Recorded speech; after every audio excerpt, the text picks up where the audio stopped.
വീഡിയോയിൽ നമ്മൾ ഷെയർ ചെയ്യാൻ വേണ്ടി പോകുന്നത് എന്താണ് എമർജൻസി ഫണ്ട്. എല്ലാ ഫാമിലിക്കും മസ്റ്റ് ആയിട്ട് ഉണ്ടായിരിക്കേണ്ട ഒരു കാര്യമാണ് എമർജൻസി ഫണ്ട്. സോ അത് എങ്ങനെ നമുക്ക് സ്റ്റാർട്ട് ചെയ്യാന്നുള്ള ഒരു പ്രാക്ടിക്കൽ ടിപ്സും അതിനൊരു എക്സാമ്പിളും എന്താണ് അതിന്റെ ഇമ്പോർട്ടൻസ് എന്നുള്ളതാണ് ഞാൻ ഇന്നത്തെ വീഡിയോയിൽ ഷെയർ ചെയ്യാൻ വേണ്ടി പോകുന്നത്.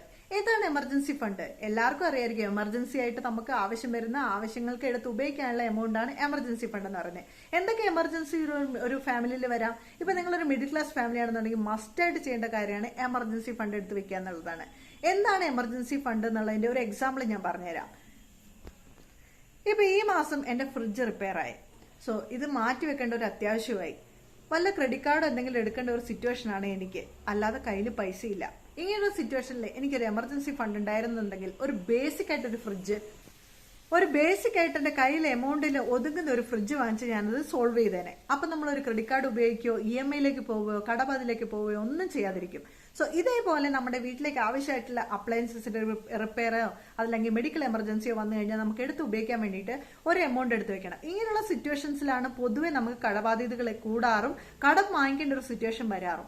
അപ്പൊ അത് അവോയ്ഡ് ചെയ്യാനാണ് നമ്മൾ ഏറ്റവും കൂടുതൽ നോക്കേണ്ടത്. കടം വാങ്ങിച്ചു കഴിഞ്ഞു കഴിഞ്ഞാൽ നമുക്ക് സ്വസ്ഥതയോടെ ഒന്ന് ഉറങ്ങാനോ ഒന്ന് സമാധാനപ്പെടാനോ നമുക്കൊരു സേവിങ്സ് പോലും നമ്മുടെ കയ്യിൽ ഉണ്ടാവില്ല. അതുകൊണ്ട് മാക്സിമം കടം അവോയ്ഡ് ചെയ്യാൻ വേണ്ടിയിട്ട് ഇതേപോലെ എമർജൻസി ഫണ്ടുകൾ എടുത്തു വെക്കുന്നത് വളരെയധികം ഹെൽപ്ഫുൾ ആവും. അപ്പൊ ഇനി ടിപ്പ് പറഞ്ഞുതരാം എങ്ങനെ നമുക്ക് ബേസിക് ആയിട്ട് നമുക്ക് സ്റ്റാർട്ട് ചെയ്യാൻ പറ്റുന്നത് എന്നുള്ളത്. ഒന്നാമത്തെ കാര്യം, ഒരു 10% ഓഫ് യുവർ മന്ത്ലി ഇൻകം നിങ്ങൾ എടുത്തു വെക്കുക എന്നുള്ളതാണ്. അതിൽ എടുത്ത് നമ്മൾ എവിടെ വെക്കണം? രണ്ടാമത്തെ കാര്യം, നമ്മുടെ കയ്യിലല്ല വെക്കേണ്ടത്, സെപ്പറേറ്റ് ആയിട്ട് ഒരു അക്കൗണ്ടോ അതല്ലെങ്കിൽ ഒരു പിഗി ബോക്സ് എവിടെയെങ്കിലും ആയിട്ട് അത് എടുത്തു വെക്കാൻ വേണ്ടി നോക്കുക എന്നുള്ളതാണ്. മൂന്നാമത്തെ കാര്യം, എമർജൻസി ഫണ്ട് ഉണ്ടല്ലോ എന്ന് കരുതി ഓരോ മാസവും ആവശ്യമില്ലാത്ത കാര്യങ്ങൾ വാങ്ങിക്കാതിരിക്കുക.